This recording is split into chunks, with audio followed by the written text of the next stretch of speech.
This is Treva's Watch, one of many ancient, crumbled forts that still dot Skyrim. It's nested deep within the autumnal landscape of the ever-beautiful Rift, by the banks of the Treva River. Skyrim forts might be archaic and left to wither, but even today, in their decayed, sorrowful state, there's something enchanting about them. A raw beauty overflowing through cracked, moss-covered stones and overgrown courtyards. My fascination with Skyrim's forts relates to their origin. These structures are not only organically embedded into Skyrim's landscape, but are essential in understanding its deep history, lore, and very meaning. Each fort portrays a unique story carved in stone through the centuries of war and ambition. And so does the mysterious Treva's Watch, offering us a unique glimpse into a little-known side of Skyrim.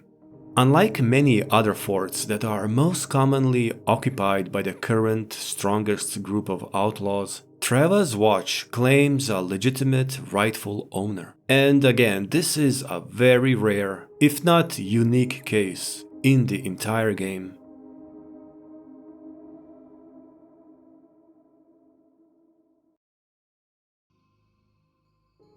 So let's meet the owner, Stalleo. Once was a woman, as fair as an evening, cold as the inside of an ice wraith. Ha! That's my girl. A Nord wizard whose family owned and lived in Treva's Watch. He is found camping near the fort, accompanied by 2 bodyguards, waiting patiently for reinforcement.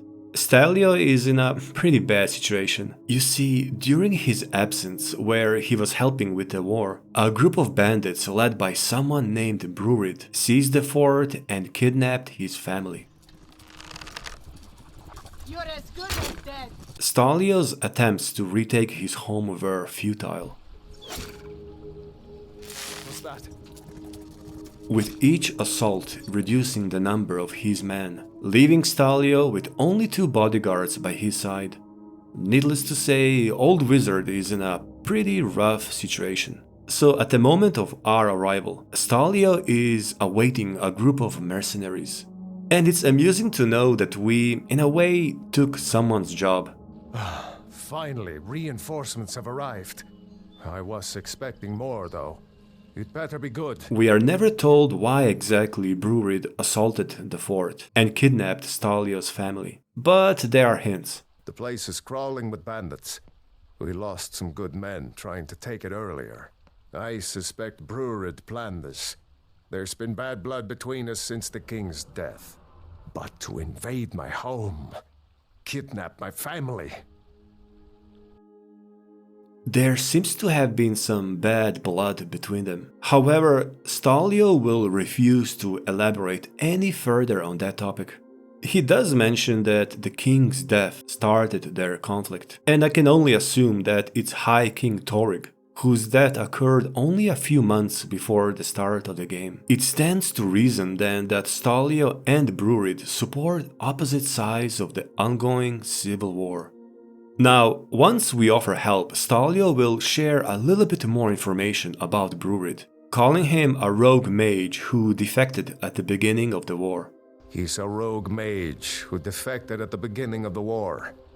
I turned him in, but apparently he escaped. And now this. I still have an impression that Stallio's and Brurid's rivalry has deeper roots, going beyond the Civil War. Again, Stalleo will be very defensive if asked about this. You ask a lot of questions for a mercenary. Just get in there and open the gate. We'll try and provide help once that's done. He is, no doubt, a morally grey character as well, classified by the game as a mere bandit wizard. The rest of the Stallio's quest is as straightforward as it gets. We sneak into Treva's Watch through the secret back entrance, clear it out, open the front gate, and let Stalleo in. He then rewards us with a detect life spell, and we are ready to move on onto a new adventure, right? Well, not so fast. You see, we are left with a couple of questions. First of all, Stallio's family and Brurid are nowhere to be found. Kinda. We'll get to that in a minute. And secondly, and this may be more interesting, who is Stalleo and how does he own a castle?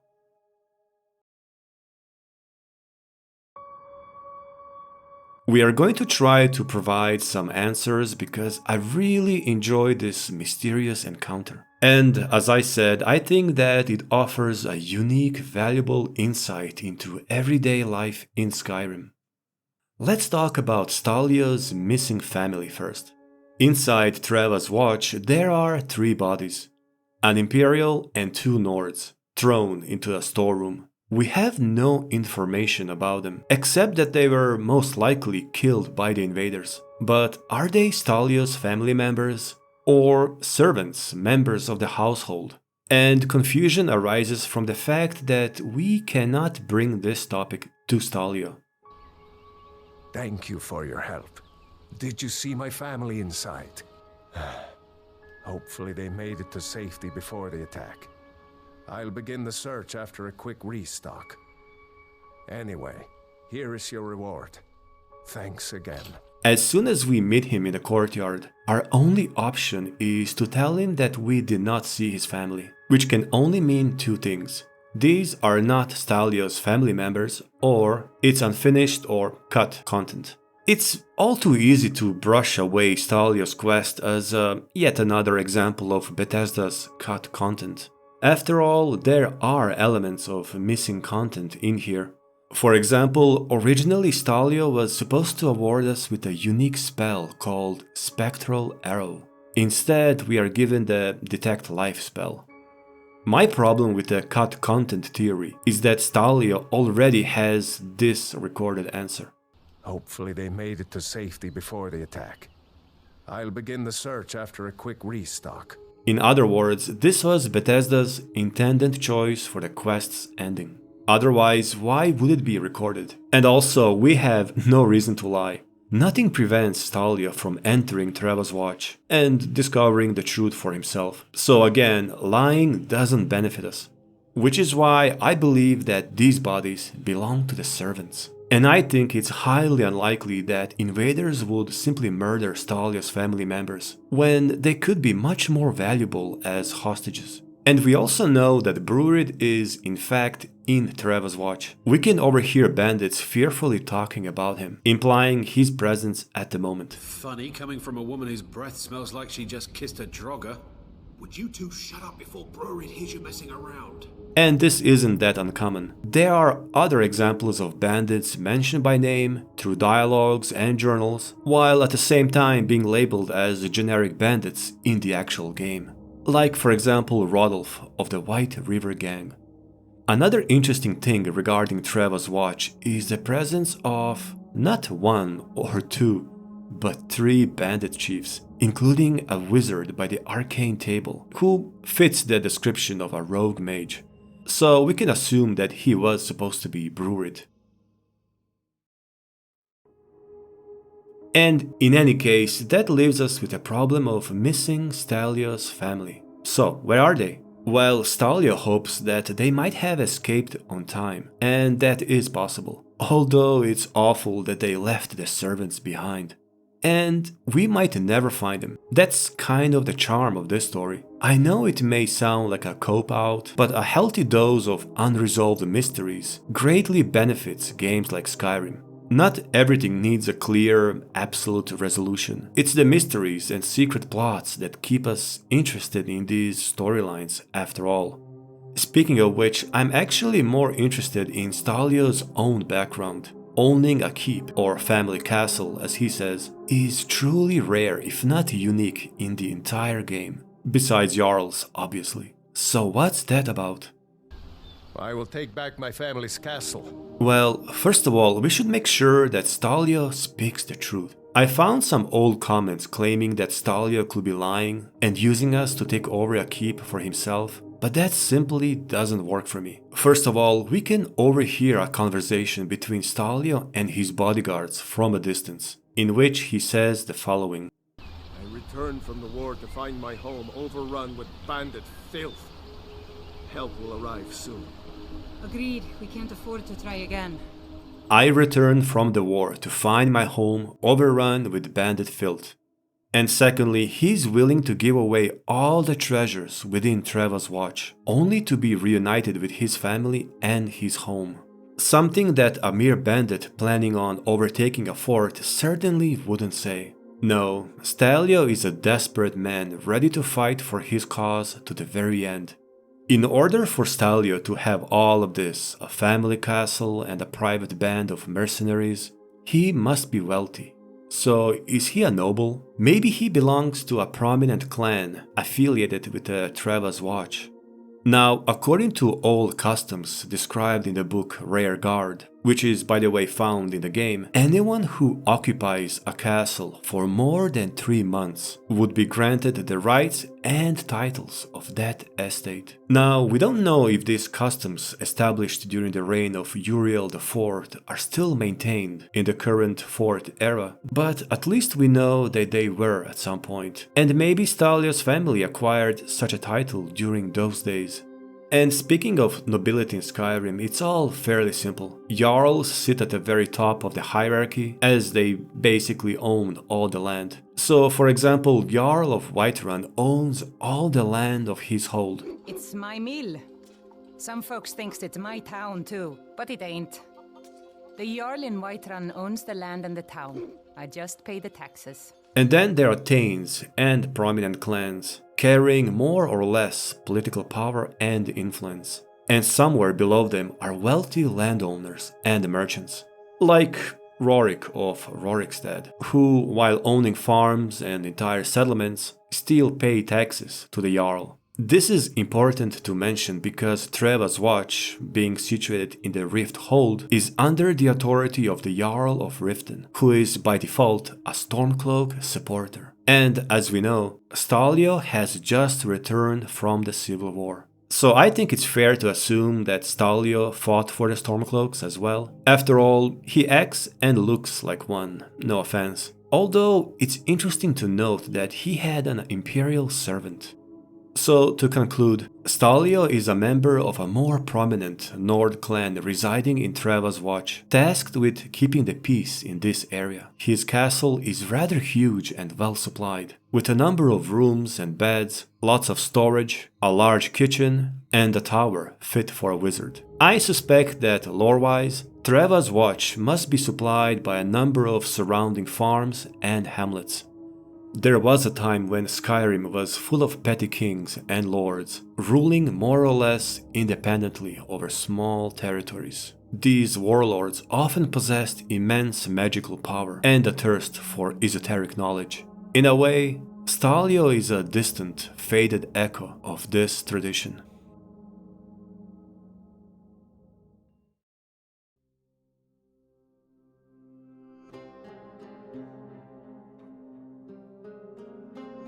One of Skyrim's longest-running and most popular fan theories is the so-called Rorikstead conspiracy. The theory claims that Rorikstead's fertile soil and successful harvest, against all odds, are the result of a dark secret pact with the Daedra. I was always a fan of it because, if that's not obvious by now, I love a good mystery. And Rorikstead Conspiracy reminds me of the classics like The Wicker Man or the creepy town of Hackdirt from Oblivion. So today I'd like to bring attention to another Skyrim town that may offer a similar hidden storyline.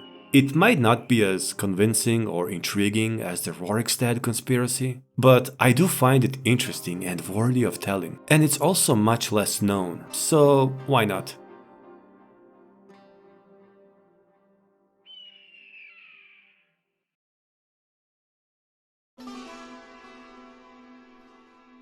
And for this occasion we will go to Ivarstead, a town that I already talked about a number of times. Ivarstead, in some ways, mirrors Rorikstead. It's small, almost insignificant, yet beneath the surface there are surprisingly a whole lot of things going on. I spoke about Wilhelm the Innkeeper in my video on Skyrim's strange NPCs, and while he is truly an interesting character related to a good number of plots, I soon realized that the entire town of Ivarstead feels off. There's something eerie about it, although for the longest time I couldn't really comprehend why. More specifically, I found it odd that the theme of madness is so prevalent, or let's say concentrated in here. There are obvious examples like the treasure hunter Vindelius, who went insane while looking for a specific treasure within a Nordic barrow, or Narfi, who lost his mind after the disappearance of his sister. But even other locals often act or speak as if they are on the brink of losing their mind, even mentioning the very word crazy in dialogue.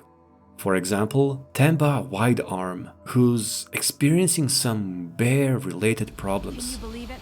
Another pile of logs ruined. These damn bears are driving me crazy.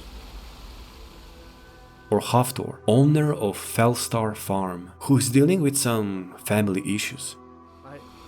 I'm sorry. I'm worried about my daughter. Fastrid's driving me crazy. And while I'm aware that it could be only a figure of speech, it's still a bit odd that they are all found in Ivarstead, out of all places in Skyrim. Now, as we know, the concept of madness or insanity in Elder Scrolls universe is closely tied to the Daedric prince Sheogorath. It's his specialty, his sphere of influence, if you will. It's even said that mad individual has been touched by Sheogorath. So let's say Ivarstead has been plagued by madness. Is there any evidence of Sheogorath's influence? Anything that may suggest his involvement? Well, maybe, and this is where story becomes much more strange. We already mentioned Fellstar Farm, owned by Haftor. There's also his wife, Boti, and their daughter Fastrid, who really wants to leave Ivarstead and explore the world, driving her father crazy. You have to let Fastrid follow her heart. You can't tell her what to do. She's our only child, Boti. Am I to throw her to the wolves? You're hardly throwing her to the wolves. She just wants to see the world, just like I did when I was her age. And if she decides to leave Ivarstead? What then? No, I can't bear the thought. On the surface, seems like an ordinary small-town family, owning a farm, living a generally repetitive, even boring life. There's, however, something unusual about the farm. You see, Boti, a simple Nord commoner, has a very special friend, none other than Riften's court wizard, a wood elf Villandria, who, on the other hand, is one of the most eccentric wizards in Skyrim, with a very possible connection to Sheogorath. Nords don't care much for magic. The college in Winterhold is about the only place it's not looked down on. Otherwise, you could talk to the court wizard in Riften. I know people don't think much of her, but she is the court wizard, after all. She knows magic better than anyone. In fact, Villandria will send us on a quest to retrieve 3 items that she left behind during one of her travels. And among those items is a special Dwemer spoon left in, you guessed it, Fellstar Farm. Well, at any rate, organization is not my strong suit. Not at all. I need as much help as I can get. In fact, if you could retrieve a few things for me, I could start on my next set of experiments. As you can imagine, I tend to forget things often. Leave things around. I really must learn to put these things away. What I need is my Dwemer stirring spoon, my orichalcum ingot, and my grand soul gem. In fact, I could use them immediately. Bring those items back to me, and I'll be happy to experiment on you. No, that isn't right. I'd be happy to reward you. The friendship between Boti and Villandria has to be one of the strangest in all of Skyrim, as there is literally nothing in common between them. Court wizards are some of the busiest people in the province, tasked with advising jarls and dealing with any threat of magical nature. On top of that, Villandria is so preoccupied with her own research that she even ignores the Jarl of Riften and fakes some of her weird behavior just to be left alone. Yet she has time for visiting a remote farm and her dear friend Boti, for some unknown reason. Last time I used the Dwemer spoon was at my dear friend Bodhi's house in Ivarstead. Fellstar Farm, I believe it's called. According to the official game guide, Villandria is only pretending to be absent-minded. By acting this way, she believes people leave her to herself most of the time. However, I believe that to be only partially true. She did forget all those items after all, otherwise we wouldn't have to collect them for her. And if you ask me, just being able to fake eccentric behavior to such a level on a daily basis is an eccentric behavior in itself. And there's also an interesting note found under her desk, which is, in fact, a reply from the College of Winterhold. We find out that Villandria asked for a sample of green mote, among some other unusual things. And this is a clear reference to Sheogorath, as green mote is an obscure substance found only in the Shivering Isles. It's so obscure that its existence is unknown even to the members of the College of Winterhold. Villandria also asks for a sample of Lorcan's heart and other strange ingredients, which seem to reference previous Elder Scrolls games. From the in-game point of view, Villandria seems to possess a certain meta-knowledge, since all those items, no matter how rare or legendary, are indeed real. So it makes me wonder if the source of her knowledge comes from dealing with a Daedra, or maybe even visiting a realm of oblivion, specifically the Shivering Isles. This could explain her unusual behavior and extensive esoteric knowledge. Again, why would she fake insanity in a letter to the college? If her goal was asking for a rare ingredient like a green mote, pretending to be mad doesn't help her cause. In fact, it even raises the chances of being denied the service. Unless her letter was some kind of a mockery. No, Villandria is, in my opinion, truly slipping away under the influence of Sheogorath. What may have started as an act became reality. Villandria's unhealthy preoccupation with her experiments was the gateway to madness. And that seems to be the overarching theme in Ivarstead. Almost all residents display some form of mania. Vindelius's obsession over finding an artifact even at the cost of his own sanity. Leave this place. Leave. Temba's irrational hatred for bears. Those bears are making Miss Temba so angry. But if you'll pardon the expression, she's far more bark than bite.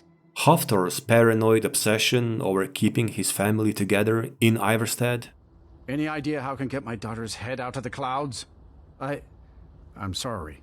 I'm worried about my daughter. Fastrid's driving me crazy. So forgive me if I'm a bit on edge. What is it now? Wilhelm said he saw you speaking to one of the pilgrims on the 7,000 steps. I told you that I didn't want you to go up there. I know what you said, but I only wanted to speak to him for a moment. Well, it stops now, and that's final. Wilhelm's desire to meddle in everyone's business. So, you're headed up to High Hrothgar, aren't you? Gwilyn's almost comical over-enthusiasm and optimism while being abused daily by Temba. Hello, my friend. What can I do for you on such a fine day? It's as if the entire town of Ivarstead began drifting towards the shores of the Shivering Isles. Even Narfi's case and the tragic family history involving the death of his parents and then the disappearance and death of his sister seems like a cruel and natural joke, a work of a truly deranged trickster. Villandria's lost spoon found in the Felstar farm might even be a reference to the Fork of Horripilation, a cursed Daedric item created by Sheogorath out of sheer amusement. So what if this seemingly ordinary spoon is yet another Sheogorath's creation, meant to spread chaos and hysteria wherever it appears? Felstar farm also has a single piece of cheese placed on the ground. It seems pretty random, but knowing Sheogorath's obsession with cheese, it could be viewed as a subtle reference. And finally, farm's name, Felstar, or Fallen Star, could also reference Sheogorath. He is sometimes referred to as the Mad Star, and according to some interpretations, he was responsible for hurling the moon of Bar Dao into Vivek City, with Bar Dao being basically the fallen star or meteor. The question remains, why Ivarstead? Why name a simple generic farm after Sheogorath? The thing is, even if there was a reason. We might never understand it. Sheogorath is a prankster, a jester, but also more than that, much, much more. Lore-wise, he can be one of the most terrifying and disturbing Daedric princes, capable of pure Lovecraftian chaos and destruction, just for the sake of it. Sheogorath also adores interfering with the mortals, and is the author of countless artifacts with the sole purpose of spreading chaos throughout Tamriel. Ivarstead is a disappearing town, a mere shadow of its former glory. Once it was important, it mattered. But Nords rarely pay attention to the Greybeards, and the ancient tradition of tomb is nearly forgotten. In other words, rarely anyone ever comes here. And those who remain living in Ivarstead perhaps feel abandoned and vulnerable, while in the shadow of a colossal titan that threatens to swallow them into oblivion. Watch the mountain. The mountain will eat you.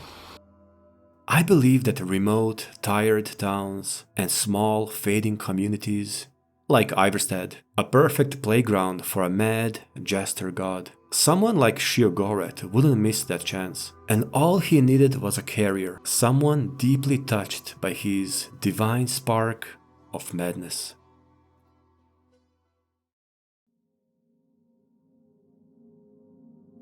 It's a common knowledge that each Elder Scrolls game, at least since Morrowind, starts in the month of Last Seed.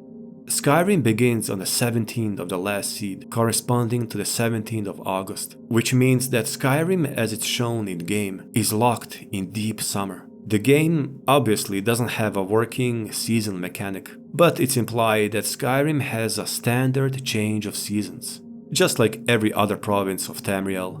Now, while this is all fine, there are a couple of, let's call them anomalies, that may be worth exploring. Our main focus will be Falkreath. There is a very interesting note written by Runil, a priest of Arkay, commenting on Falkreath's unusual climate.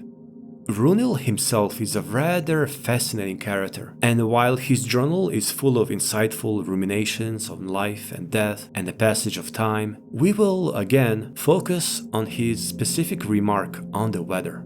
Journal entry dated 12th of Sun's height, corresponding to 12th of July, says the following. Travelers pass through town, speaking of the land in the grip of high summer. These are the warmest days of the year in Skyrim, but not in Falkreath. Here, all is mist and fog and rain. It is always cool and damp, and the seasons have little meaning. Solov asked me about this today. He said that in a place of the dead, such as our great cemetery, Arkay's dominion should be absolute. And yet, Arkay is also the Lord of Seasons, and this place seems untouched by them. I gave the best answer I could. I explained that Falkreath is indeed a place of great power for Arkay, but he prefers to keep it this way, solemn and grey. Hopefully that was at least partly true, but who can possibly know the mind of a god? It's easy to overlook this passage as a mere poetic rumination by an elderly, depressed priest, but I really believe that there's more to it. I remember reading this note for the first time and how it affected my perception of Falkreath. I always thought of this green southern region as warm and pleasant, although a bit too rainy for my taste. Yet it turns out that it's quite cold and wet all year round. So much that Falkreath's citizens have to ask a local priest about it, looking for any sort of explanation, even if it's from the gods. So, could Runil be right? Is Arkay, the god of seasons, actively affecting the climate of Falkreath? That would be ironic, although being the Lord of Seasons means he could easily manipulate their cycle, including stopping their flow. And Arkay could bless or curse Falkreath, depends how you look at it, with perpetual, wet, cold weather due to its historical connection with death and mortality itself. It's a pretty fascinating topic, and it may explain the existence of potential ecological or climate bubbles and anomalies throughout not only Skyrim but all of Tamriel. Nirn is, after all, a world of magic and gods of all kinds, and laws of physics, while resembling that of our own, could still function on a whole different level. It could also explain why Riften is a vast autumnal forest, even though it's still summer. The forest of Riften is even lore-wise called autumnal forest, or fall forest, implying that it may be in a state of perpetual autumn, or at the very least has a prolonged autumnal period, due to some rare ecological phenomenon. And there's also this strange comment by Valindor, a Bosmer living in Riften, who keeps comparing Riften's autumn forests with Valenwood. Trees. They're beautiful here. Reminds me of autumn at home. A fall forest makes me miss my childhood. Playing among the towering trees in Valenwood and living with my brethren. Strange, because why make such a comment in the middle of summer? I know, now I'm just overanalyzing everything, while this is all obviously due to game's limited mechanics. But I think that everyone would agree that the climate of Tamriel is indeed somewhat weird, and doesn't strictly follow our own logic. And why would it be? Elder Scrolls cosmology, while similar to our own, is at the same time very different. Physics of Nirn or Mundus are pretty much defined by the gods or Aedra, and there are numerous examples of gods and godlike beings breaking these very same laws.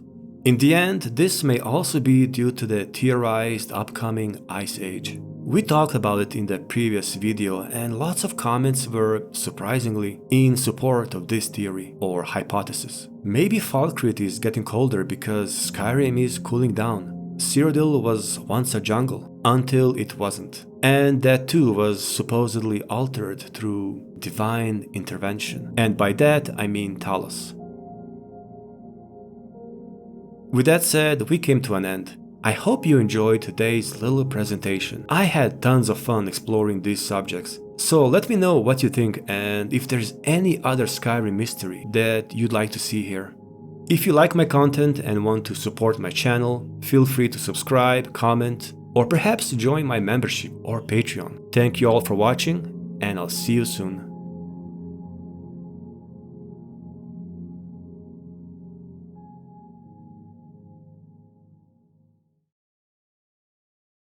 Looks like that's it. Got to go.